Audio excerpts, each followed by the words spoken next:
Welcome to the World Today podcast. Today we're diving into corruption in Nigeria's oil sector, specifically the recent upheaval at NNPC. Let's explore this Yep. complex issue. Yeah, it's a heavy subject. So, to kick things off, what exactly happened at the NNPC recently? Right. So, just a couple of weeks ago, the NNPC announced the dismissal of at least 5 top executives after an internal audit, apparently revealing irregularities in, contract awards and revenue diversion.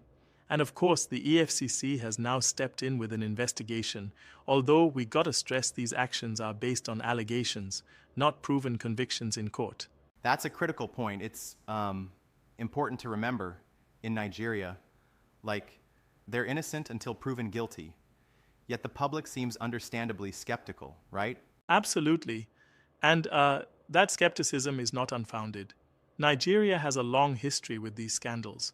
I mean, how could we forget the infamous $6.8 billion fuel subsidy scam back in 2012, or the 2020 NATI report showing a mind-blowing $22 billion in unremitted oil revenues?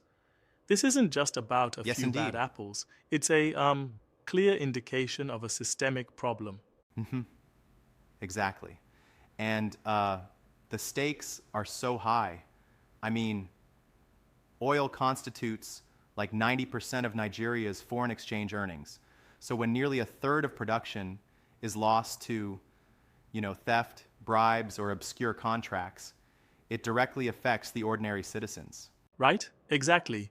And this translates into everyday struggles like fuel shortages, crumbling infrastructure, and a fragile economy battling inflation. It's like the country's immense oil wealth isn't really benefiting its people at all. Yeah. Now, given this persistent pattern, why do corruption cases keep ending in a sort of limbo? You have allegations, but never much in terms of convictions. Great question. So, there are a few factors at play. First, there are these legal delays and even political interference. And don't forget that many of the high-profile cases have under-resourced prosecutors. Transparency International even mentions that the EFCC's conviction rate in such cases is less Right. than 20%. That low conviction rate really highlights a lot about the challenges in tackling corruption head on. And apparently, these trials drag on for years, just like those cases involving former petroleum ministers. Exactly, it's like a never-ending legal maze, and it's frustrating because it not only erodes public trust, but also gives the corrupt a Yes. long-term pass to their actions. It really begs the question, how do we break this vicious cycle? Right. And speaking of solutions, what do you think can change the game? Because there have been various proposals on improving transparency and accountability in the sector. Yeah, so here are a few strong points. First, transparency. The NNPC must publish contracts and revenue in real time, kinda like what Norway's Equinor does. Next comes accountability. Institutions like the EFCC need proper funding and real political independence.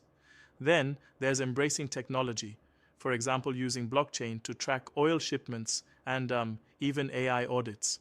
And finally, civil society pressure plays a crucial role, with groups like Budj pushing for open data.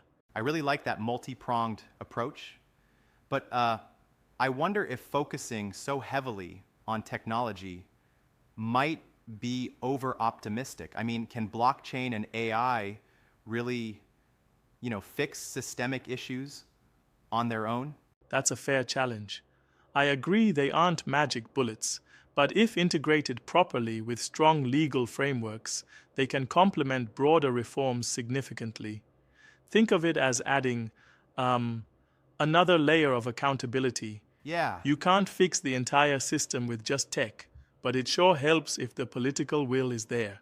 Right, political will is key. And while we're on solutions, another angle often mentioned is whistleblower protection, isn't it? Definitely.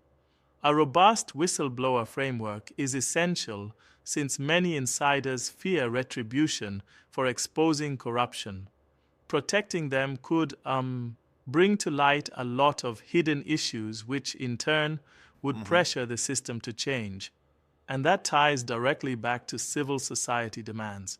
When people know they'll be safeguarded, they're more likely to come forward. And what about economic diversification? Nigeria's heavy reliance on oil is another piece of the puzzle. Oh, absolutely.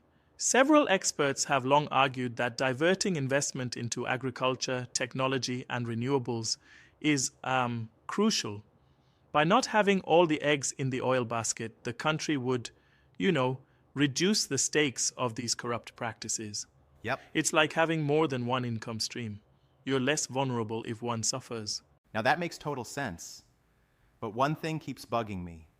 Fuel subsidies have made a comeback despite all this debate. It's reported that they're costing almost $10 billion this year alone. How does that fit into the picture? Yeah, that's a significant issue.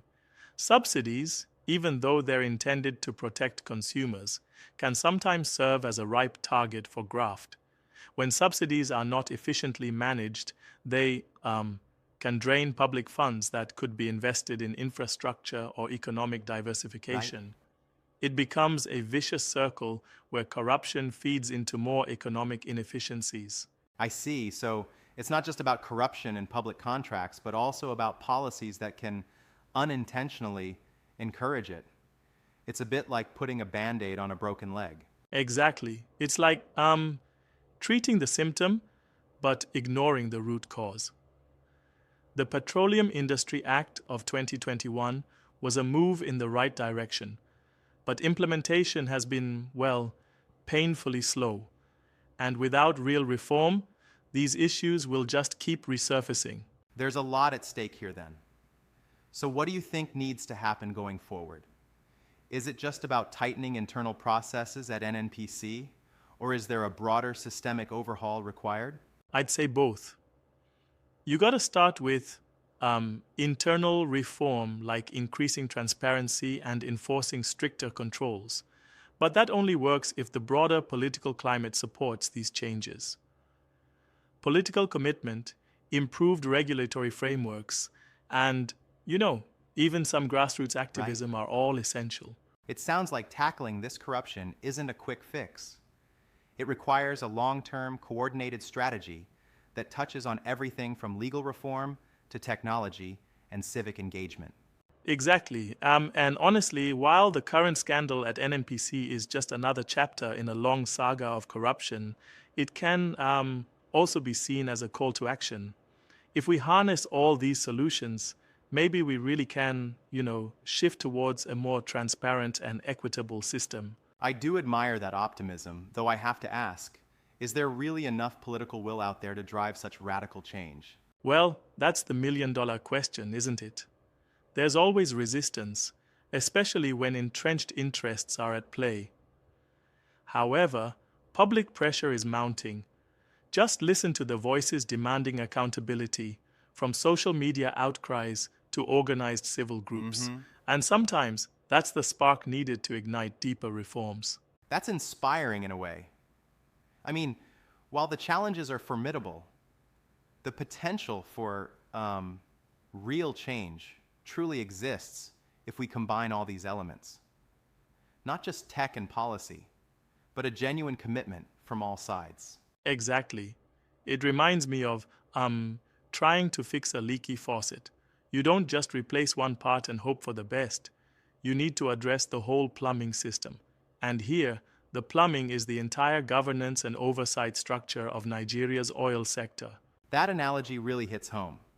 In essence, every small reform can contribute to a larger change if we ensure that each part works correctly. Yep, and let's not forget to acknowledge that while the problem is severe, the solutions, transparency, accountability, technology, whistleblower protection, and diversification, can indeed converge to form a robust strategy if we're willing to push for it. Right? I really appreciate how this conversation brings together so many layers of the issue. It's not just a scandal. It's a deep-rooted systemic problem that affects millions of lives. Absolutely. And as we wrap up, it's important for our listeners to mull over this. While corruption in Nigeria's oil sector has persisted for decades, each new episode like this one can serve as a wake-up call for real reform. Yes, indeed. Final thoughts. Systematic change may seem daunting, but when you combine internal reforms with technology and civic action, you get a fighting chance at a better, more transparent system. Exactly. It's been a robust discussion today, unpacking the corruption scandal at NNPC and exploring tangible ways to move forward. We hope this sparks more dialogue and even action among our Right. listeners. Thanks for tuning in, everyone. We'd love to hear your thoughts on this issue. Drop us your comments and ideas, and let's keep questioning. And a quick nod to our sponsor, We Play Too Much RT Consulting Agency, for supporting initiatives like these. If you're looking to transform your digital strategy, do check them out at weplaytoomuchrt.com.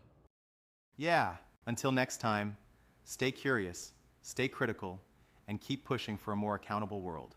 This is the World Today podcast signing off. Thanks for joining us on this deep dive into a topic that matters. Thank you.